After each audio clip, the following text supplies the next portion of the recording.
¿Su hermano Jorge? Así es.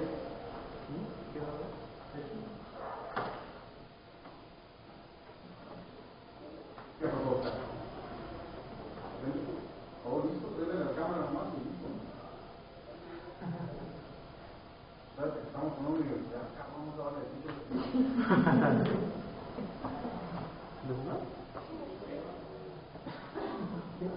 Ya ven que es familia.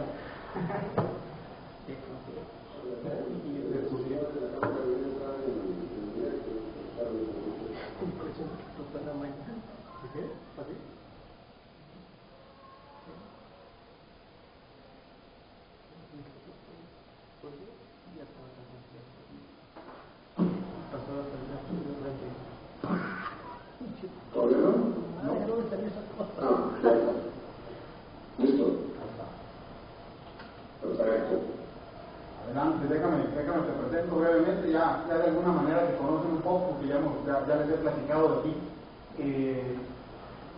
Jóvenes, ya hemos platicado un poquito de la experiencia de Oscar Miguel, mi hermano. Lo invité el día de hoy a que les platique directamente él, desde su experiencia, el concepto del narcotráfico. Entonces, Oscar, adelante, son todos tuyos. Déjate voltear la cámara para que en vez de verme a mí los veas a ellos. Adelante. Más agradable.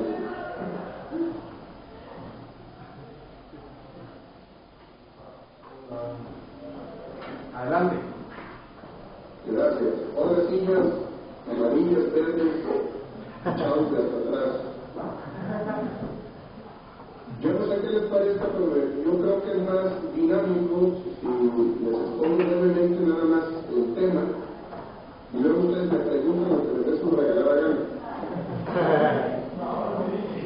¿Estamos? Sí. Ok, pues. El narcotráfico es un fenómeno que se puede ver de distintas aristas.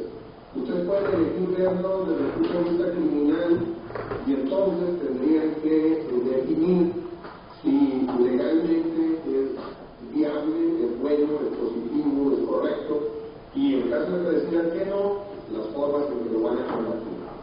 Ustedes pueden decidir ver al narcotráfico como un fenómeno internacional y por lo tanto sujeto a regulaciones que van desde los tratados internacionales de la ONU, o pueden elegir verlo como un negocio y por lo tanto pues aplicarle las reglas relativas a eso. La verdad es que es un poco de todo ello y también es un problema de salud.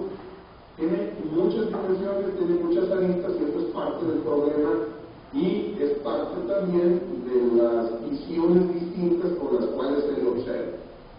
Evidentemente que desde el punto de vista estrictamente biológico, el narcotráfico es un fenómeno a través del cual se ponen a disposición de un consumidor o de un grupo de consumidores sustancias que la ley o los tratados internacionales definen como ilícitas y estas sustancias causan en quien las consume un cambio, una transformación química que les provoca sentimientos primero de euforia y también de apaciguamiento.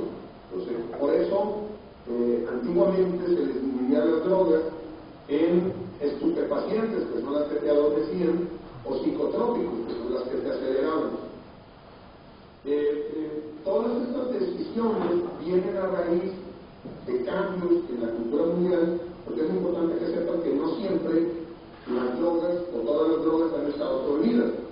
Hay una que ustedes consumen, que no es el alcohol, porque ese se les nota desde aquí a través de la boca, sino es la Coca-Cola. La Coca-Cola, cuyo primer nombre deriva precisamente de que el componente activo original era la cocaína, y que después, cuando se prohibió, se cambió a la cafeína. Entonces, por ejemplo, la misma empresa que hace las aspirinas, Bayer, antes de tratar con la aspirina, trató con la heroína o trató con la morfina. De hecho, a principios del siglo XX se vendían todos estos productos. Y también es a principios del siglo XX cuando cambia la dinámica y se decide prohibirlas por los problemas que causaban y que se había visto que se ocasionaban con el opio o la gasolinera, que incluso ocasionó, era tan fuerte el consumo de opio que cuando China quiso prohibirlo, en Gran Bretaña envió sus ejércitos para obligar al gobierno chino a que mantuviera el suministro de opio en el mundo. De tal forma que hemos tenido actitudes distintas frente a la droga. En este momento vivimos una de cambio también, porque al menos por lo que respecta a la marihuana, tenemos modelos que ya no van sobre el prohibicionismo, sino van sobre la permisión, bajo ciertas condiciones, de la producción y el consumo. Como ustedes pueden ver que sucedió en Uruguay, y como pueden ustedes ver también que en algunos estados de Estados Unidos se promueve también, o se permite, o se tolera el consumo de esta droga. Así es que creo que como panorama general, muy extenso, muy abierto, podemos dejarlo ahí, y sería más provechoso ahora para escuchar las preguntas que tuvieran que ver, siempre y cuando no se refieran a que con cuál se siente mejor o se siente mejor. Adelante, jóvenes. Yo voy a hacer una pregunta.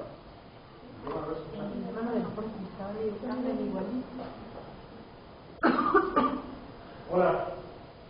¿Qué onda? Hola, ¿cómo están?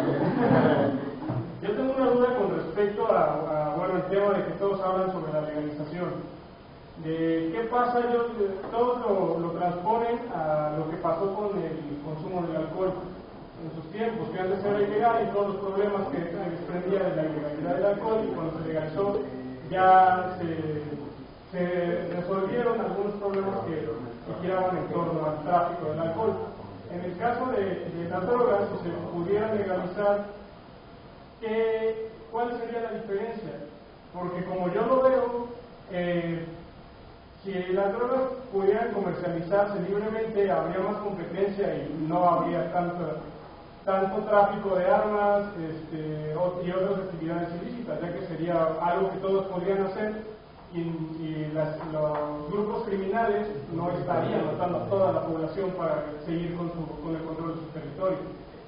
Entonces, quisiera saber qué argumentos tiene a favor o en contra de la legalización de ciertas drogas.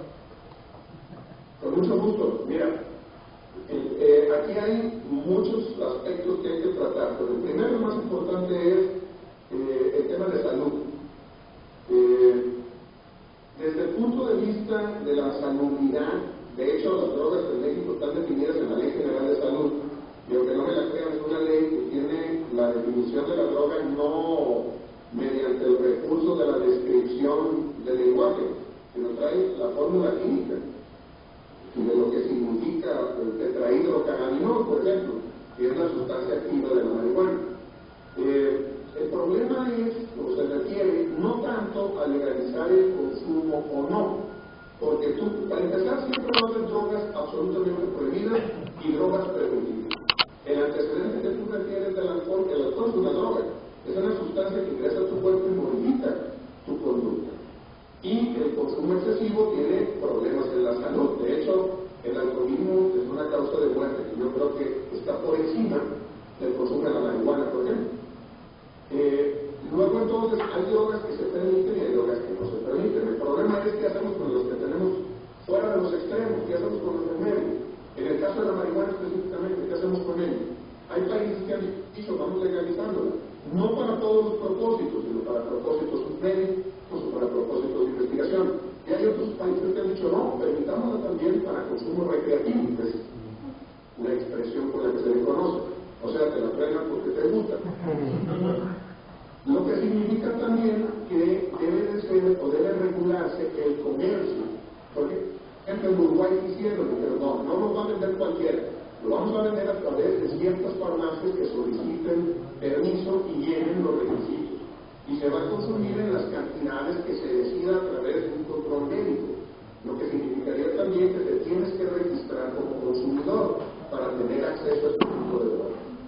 Esto se puede hacer y seguramente va a tener consecuencias que no se han medido todavía con todo el rigor, porque acabamos de empezar, necesitamos que haya una experiencia de varios años para poder deducir conclusiones que sean verdaderamente trascendentes. El tema es que Uruguay no es México. Y el problema de la drogadicción que Uruguay tiene no que tenemos en nuestro país, por ejemplo. Entonces, la pregunta verdadera es la siguiente. ¿Un grupo, una organización criminal, se van a volver buenos porque se legalizó la marihuana? ¿O no será que van a buscar que tienen un medio de producción, tienen el control de la distribución y lo que menos interesa es el producto?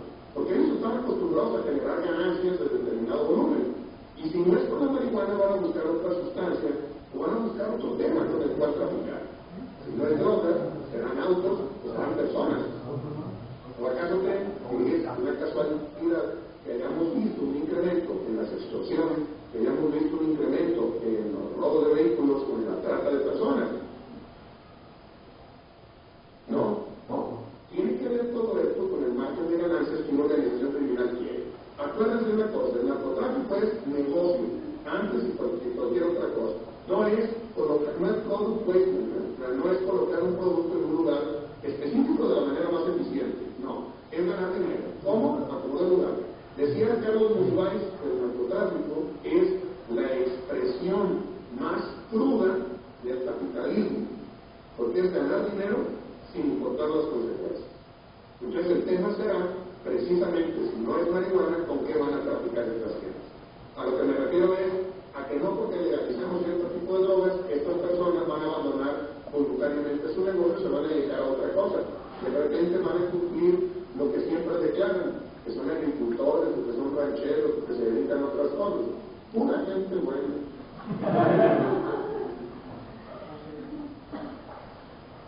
¿Alguien más?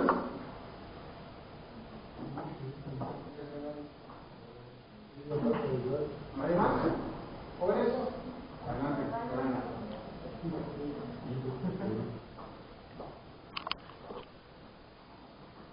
Hola, buenas tardes. Mi nombre es Lorena. Buenas tardes. ¿Perdón? Mi nombre es Lorena Pardo. ¿Qué pasó, Lorena? Mi pregunta es, mucha de esta parte del narcotráfico dicen que es el problema también del debilitamiento de las instituciones a nivel nacional. Por ejemplo, los ministerios públicos, las cárceles, toda esa parte del sistema de justicia que realmente hay demasiada corrupción.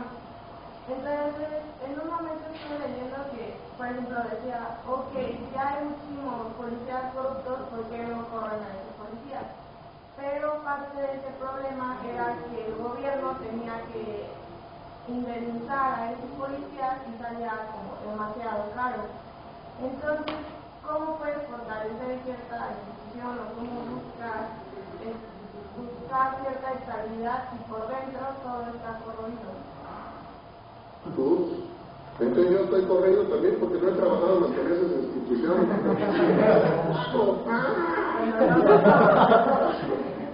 A ver, mira, ¿tú has visto Drácula? No. ¿Has visto la película de Drácula? Sí. ¿Sabes quién es Drácula? ¿Quién es? Un vampiro, super sangre, maldito, malvado, perverso, enamorador de chicas como tú, Lorena.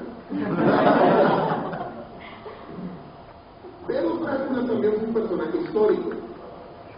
Un personaje que vivió en el siglo XV en una región que se llama Valaquia. Valaquia está en Rumania. Y en esa época Rumania era la frontera del cristianismo, porque del otro lado estaban los turcos. Y el problema era que siempre andaban peleándose unos contra otros. Drácula, que era su apodo en realidad, quiere decir, en el idioma rumano original, quiere decir el hijo del dragón, porque su papá pertenecía a la orden de los caballeros del dragón, que el papa había permitido para detener el avance de los turcos, precisamente. Pues Drácula era un voivoda, o sea, un príncipe. Y como príncipe le tocaba poner orden en su país. Y él era famoso por mantener un orden a toda prueba. Se decía que en el pueblo que estaba inmediatamente a su castillo había un pozo de agua y en ese pozo había una copa de oro. Y en esa copa cualquiera podía llegar y tomar agua y beber de ahí, y que la copa nunca se perdió. Bueno, la verdad es que sí se perdió 2 veces al principio. Pero este hombre fue un pueblo ratero, se los trajo y los empaló. El talón no es que lo agarró a palazos, es que colocó una estaca del tamaño de la tiznada, o sea, muy grande, y después la aceitó y luego se las dejó ir por el recto. Con ese castigo lo que logró es que todo el mundo se pantalla y dice, no, esa condenada copa, pues debe decir eso, abuelita, que por ahí la dejamos. Nadie se la robó. Pareciera que es un método muy efectivo de lograr la seguridad pública. Es crear y generar un espanto, un terror, un temor de tal naturaleza que nadie se atreve a hacer las cosas. Si ustedes creen que la seguridad pública se logra a través de estar anunciando y realizando castigos para que los que no lo hacen tengan, o para que los que ni siquiera piensan en eso sigan en el camino del bien y la bondad, pues entonces ustedes están de acuerdo con el sistema de seguridad de Drácula o el sistema de seguridad de Mussolini, al que no le interesan los derechos humanos porque lo principal es la seguridad. El tema es que, al menos en teoría, vivimos en una democracia, y luego entonces hay otros valores que juegan, como la legalidad o como los propios derechos humanos. Lo que significa que un sistema de seguridad democrático no es igual que un sistema de seguridad monárquico o un sistema de seguridad dictatorial, y tiene que reunir ciertos requisitos. Dentro de estos está la creación de corporaciones que tengan legalmente facultades para intervenir en este aspecto. Pero lo que tú planteas es el tema de la corruptibilidad del ser humano. Es decir, ¿dónde vamos a encontrar esos seres humanos perfectos que van a lograr que la seguridad se logre a satisfacción de la persona que la requiere? Y esto nos lleva al pensamiento, por ejemplo, ¿cuántos de ustedes de camino al campus Puebla del TEC de Monterrey han sido multados por un tránsito? ¿Y cuántos de ustedes han tratado de evitar la multa a través de un acuerdo amistoso con el agente de tránsito que se sella con un apretón de mano y entre mano y mano va un billetito? Si ustedes en lo interno, yo veo que nadie levanta la mano porque no son de las cosas que se admitan públicamente, pero si alguno de ustedes lo ha hecho o ha visto que alguien lo haga, reflexionen lo siguiente: ¿quién es el corrupto? ¿El tránsito o el conductor? La respuesta verdadera es que son los dos, tanto el que da como el que recibe. Entonces la corrupción radica en la estructura social o radica en ciertos grupos sociales. O sea, la corrupción es fenómeno exclusivo de la policía, es fenómeno exclusivo del Ministerio Público. En la empresa no hay corrupción, en la escuela no hay corrupción, nadie compra los exámenes jóvenes. Sería alto, raro, serían ustedes de una calidad moral a toda prueba. Ustedes se aguantarían 3 ramos con el santo. Difícilmente. Entonces, el fracaso de las políticas anticorrupción deriva de que son de visión fragmentada, de que quieren ver nada más que una persona cumple una serie de requisitos para que nosotros quedemos tranquilos. Por ejemplo, la presentación y acreditación de evaluaciones de control de confianza. Yo les diría, ¿alguno de ustedes presentó y acreditó un examen de control de confianza para estar en esta charla? ¿No? Yo sí. Entonces eso me lleva a que yo tengo derecho a dudar de ustedes. No, ¿verdad? Sería muy rudo de mi parte. A lo mejor alguno de ustedes fue seleccionado para hacerles el test ese en el que le checan a ver si no consumieron droga a través del examen de orina. ¿Ninguno ha pasado por esa bella experiencia universitaria? Hay algo más que sí, ¿verdad?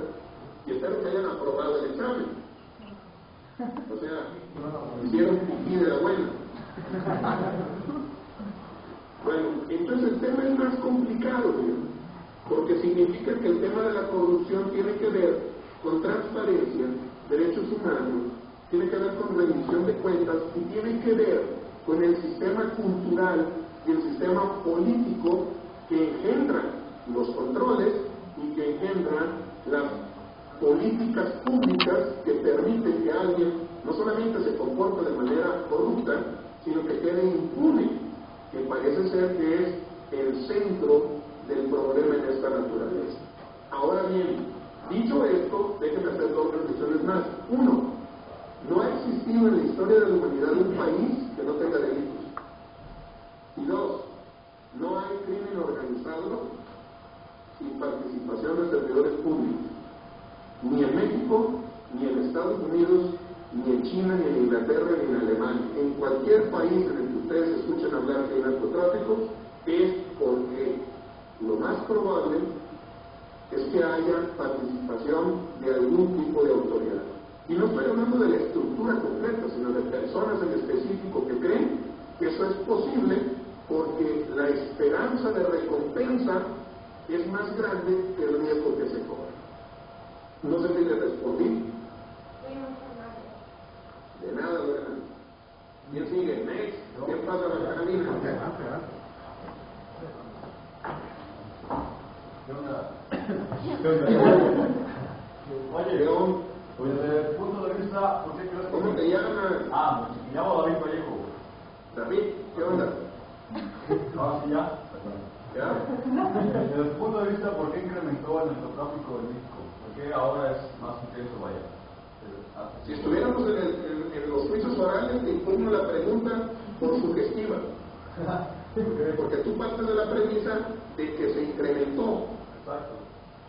Lo que obligaría a que demostraras que se incrementó con estadística. Sí se podría, ¿no?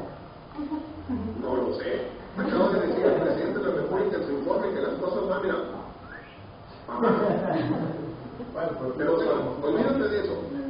Vamos a suponer que es cierto. ¿A qué se debe el incremento? Podríamos hablar de incremento en el consumo, por ejemplo. No sé si a eso te refieres. Sí, vaya, todo lo que incluya, ¿no? También la violencia que por tanto va, ¿no? O sea, del consumo y después la violencia que da el narcotráfico.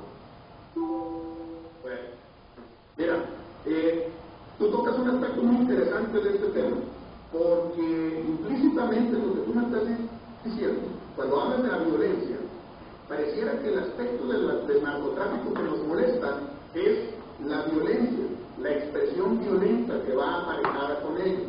Quiere decir que a lo mejor si no fuera tan violento, a lo mejor no nos preocupara tanto, no nos mortificara tanto, fuéramos como los gringos y dijéramos, es un problema de salud, y entonces pues, vamos a permitirle a cierto grupo de gente que se coma su space muffin, y con eso pues, ya lo hicieron. Pero para nosotros representa un problema diferente, porque la disputa de los territorios, del control de las rutas y no solamente de eso, sino el control de los consumidores se ha vuelto un tema fundamental entre los grupos que operan esto. Y entonces tenemos la manifestación violenta. Y la manifestación violenta logra la atención mediática. Y la atención mediática se replica. Y por lo tanto yo la percibo con mayor facilidad. Entonces, este es un fenómeno que requiere el análisis de cada uno de estos puntos. Todos son muy importantes. Hay gente que dice, por ejemplo, hay políticos que dicen, no, la percepción ciudadana está equivocada porque mis estadísticas dicen que vamos para abajo. Lo que supondría tener estadísticas confiables. Por ejemplo, tenemos estadísticas como ya no es exclusivamente un delito federal, sino depende del grado de consumo de la droga. Podrá ser local para narcomenudeo, y si son grandes cantidades, entonces es federal. Pero además tenemos el incremento de los consumidores. La última encuesta de adicciones, la encuesta nacional de adicciones que el sector salud realiza, fue del 2011 y detecta más o menos los mismos rangos de consumo, lo que significa que a lo mejor los consumidores no crecieron demasiado porque el país no consume toda la droga que produce, porque gran parte de la droga se elabora para exportación, por ejemplo. Es World Class Product, calidad de exportación, y el negocio está en eso precisamente. Lo que pasa es que antes nuestros narcotraficantes se dedicaban exclusivamente a recibir la droga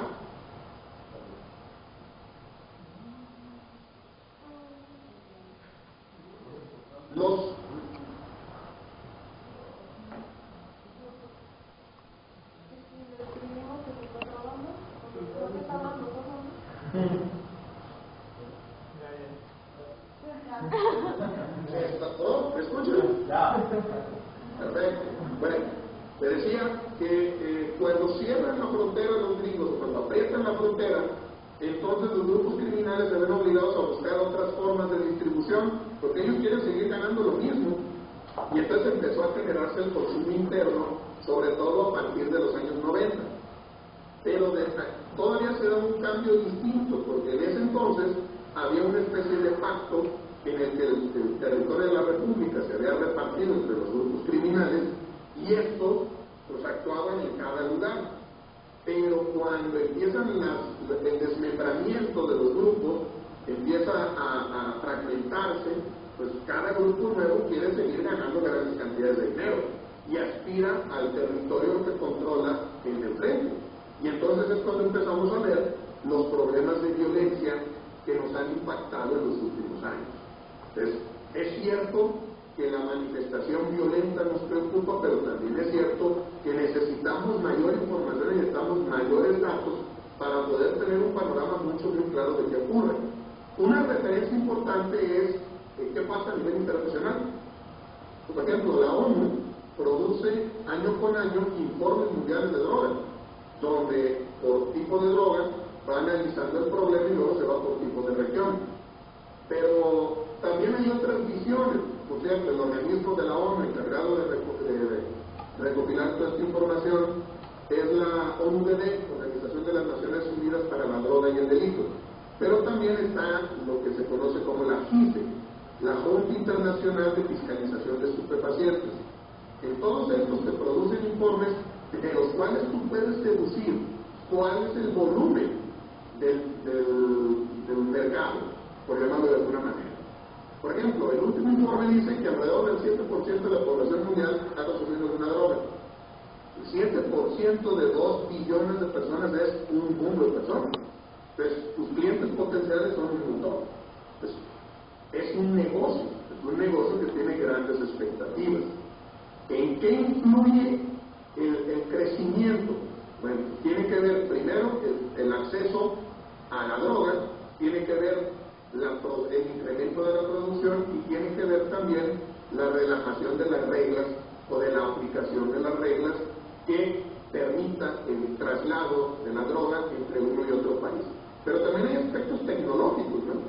Antes, pues, yo creo que no está lejos el futuro en el que a alguien se le ocurra que cuando se perfeccionen los drones, así como Amazon te quiere mandar un dron con tu libro, no habrá el desgraciado que use los drones para llevarte tu churrito de droga ahí. Tendrás que pedir permiso para salir del salón y recibirlo. No sé si te contesté o quieres que abundemos en algún otro tema. No, está bien. Es una visión general acerca de eso. Vale. O sea, concluyes que la culpa es de los gringos. No. Concluyo que el fenómeno es muy complicado y que es multifactorial. Y que cualquier país que tome una decisión unilateral afecta al resto, aunque no quiera. Gracias a ti. ¿Alguien más, jóvenes? Next. ¿Quién se quiere completar?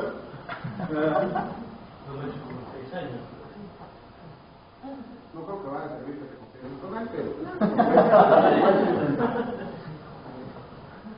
Come un gansito y comido y estás absuelto. ¿Cuándo habías escuchado eso en la iglesia? Por cierto, este amigo de Barcos Azulos, que eres otro de los apelados. Ya con eso. Esa es culpa de tu papá, no es culpa tuya. Así es. A tus órdenes. ¿Cuál es tu nombre? Soy David. David. Mi duda es, ¿usted qué opina sobre las posibles consecuencias que tendría centralizar la policía? ¿Y qué, perdón? ¿Qué consecuencias tendría centralizar la policía? En lugar de que hubiera municipales, todas, hubiera una sola. Yo te diría así: organización única, corrupción única. Significa también un aparato burocrático excesivo que tardaría mucho en tomar una decisión, porque en este país parece que todas las decisiones tienen que venir del centro, porque si no, nada funciona, y parece que el centro del país son los únicos sabios, y parece que el único campus, o los dos únicos campus que valen la pena de todo el sistema del TEC, son el de Santa Fe y el que está en el sur, que no me acuerdo cómo se llama, si es el de Ciudad de México. Porque ahí parece que son los únicos lugares donde enseñan la verdad de Dios. Y ustedes, tan cerca de Dios, tan lejos del centro, en kilómetros al menos, no estarían aprendiendo nada, porque nada más allá se toman buenas decisiones. Yo creo que centralizar la policía te generaría un problema innecesario, pero además va en contra de la manera en la cual nuestras leyes dicen que somos. Dicen que somos una federación, y la federación se compone de partes iguales en derechos, que tienen la posibilidad de tomar sus propias decisiones. Yo creo que el tema que ha puesto en la mesa, el asunto del mando único, representa la necesidad de revisar mecanismos de coordinación, no de que subordines unas dependencias a otras. Yo no creo que sea la solución. Y hijo, ¿te puedes ir a otro equipo con todo el tiempo? No, eso sí no. Además es una buena semana para cambiar de equipo.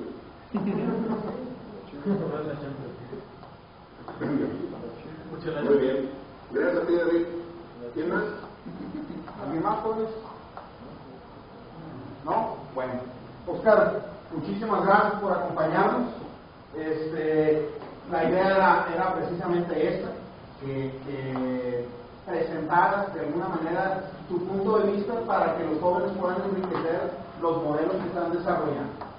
Y pues no nos queda más que de nuevo agradecerte tu participación y pues nada más. Y que ganen con sus sábados, pues ya que Y si no, recuerda a esos cabrones. a todos. Sobre todo los abiertamente demostrados americanistas. Pues excelente. Pues muchas gracias, Oscar. Que estén muy bien. Hasta luego. Ay.